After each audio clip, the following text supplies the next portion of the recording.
Xenon X21 এই নামটি হয়তো অনেকের কাছে পরিচিত এবং অনেকের কাছে হয়তো অপরিচিত, কারণ Xenon X21 একটি সিরিজের স্মার্টফোন। এর আগে আমরা দেখতে পেয়েছি Xenon X20 এবং এর আগেও হয়তো অনেক স্মার্টফোন নেমেছে এই নামেই।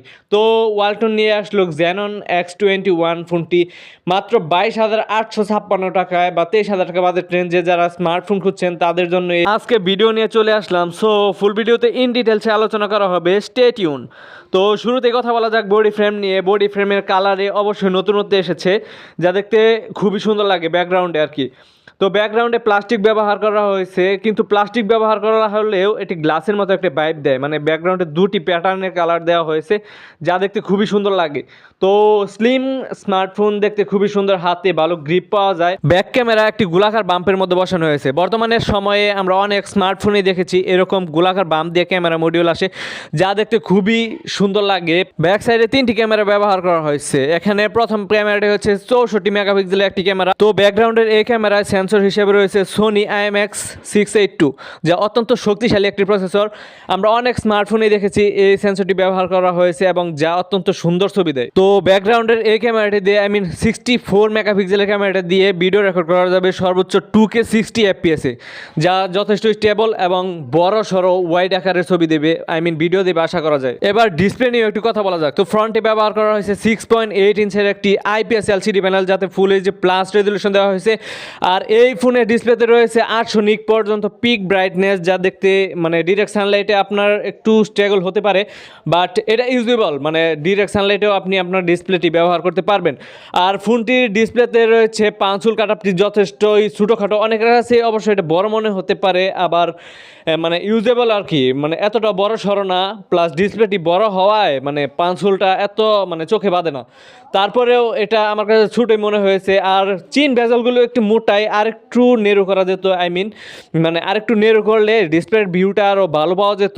তো এই ফোনের ডিসপ্লেতে কোনো রকমের প্রোটেকশন আছে কিনা সেটা আমার জানা নেই। সো সবাই একটি কেস ব্যবহার করার চেষ্টা করবেন, যাতে আপনার ফোনটি হাত থেকে পড়ে গেলেও ডিসপ্লেটি ভেঙে না যায় আপাতত। ফোনটিতে প্রয়োজনীয় পুশ এন্ড বাটন সবই ঠিকঠাকই আছে। রাইট সাইডে রয়েছে পাওয়ার অফ বাটন, যা ফিঙ্গারপ্রিন্ট স্ক্যানার হিসেবে কাজ করবে, এবং উপরে রয়েছে ভলিউম রকার দেওয়া হয়েছে, যাতে volume up and down button হিসেবে কাজ করবে। বাম সাইডে একটি সিম ট্রে, যেখানে দুটি সিম কার্ড এবং একটি মেমোরি কার্ড ব্যবহার করতে পারবেন এট এ টাইম। আর মেমোরি কিন্তু সর্বোচ্চ 1 টেরাবাইট পর্যন্ত ব্যবহার করতে পারবেন। উপরে রয়েছে সেকেন্ডারি নয়েজ ক্যান্সেলেশন মিক এবং স্টেরিও স্পিকার রয়েছে, যা একটি প্লাস পয়েন্ট এই ফোনটির জন্য।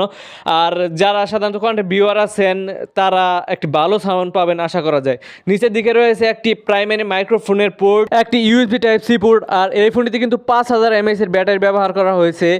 আর এতে রয়েছে 33 ওয়াটের একটি চার্জার। কোম্পানি ক্লেম করছে এই ফোনটি 0 to 100% করতে পারবেন মাত্র 60 মিনিটে, 60 মিনিটে ফুল চার্জ করতে পারবেন। ফোনটির সফটওয়্যার অপটিমাইজেশনে রয়েছে ROS based on Android 14, latest Android. তো ROS সম্পর্কে আমার তেমন কোনো ধারণা নেই। আপনারা যদি কেউ কিছু জেনে থাকেন তাহলে অবশ্যই কমেন্ট বক্সে জানিয়ে যেতে ভুলবেন না। ফোনটিতে 16GB একটি র্যাম রয়েছে, 8GB র্যাম রয়েছে, আর 8GB ভার্চুয়াল র্যাম ব্যবহার করতে পারবেন। এবং স্টোরেজ টাইপ হচ্ছে UFS 2.2, আর 128GB রম রয়েছে। ফোনটির প্রসেসরে ব্যবহার করা হয়েছে MediaTek Helio G99, অত্যন্ত শক্তিশালী একটি প্রসেসর, বা অনেকে গেমিং প্রসেসর হিসাবেও এটি ব্যবহার করতে পারেন।